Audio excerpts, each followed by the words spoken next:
So you would like to see a Palestinian state? Your government, your Prime Minister? The Prime Minister has said we think the Palestinians should have all the rights to govern themselves and none of the powers to threaten us.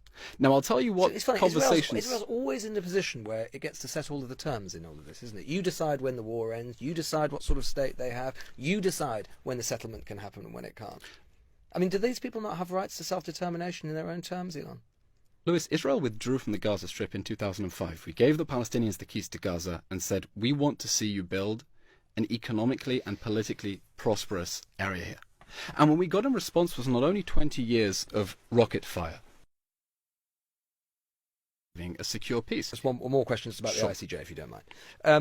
If the ICJ were to rule against you, in the preliminary round, the actual eventual conclusions may take many years, but in terms of their preliminary assessments, will you comply with their stipulations?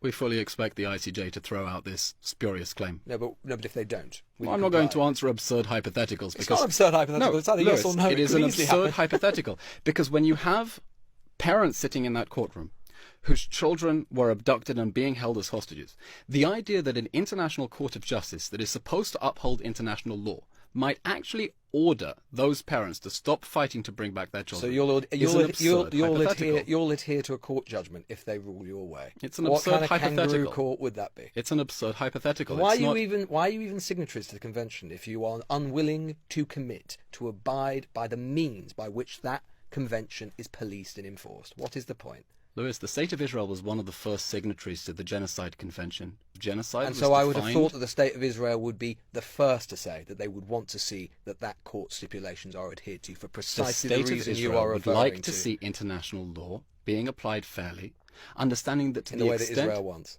No, in a way that understands that on October 7th, we were the victims of an act of genocide.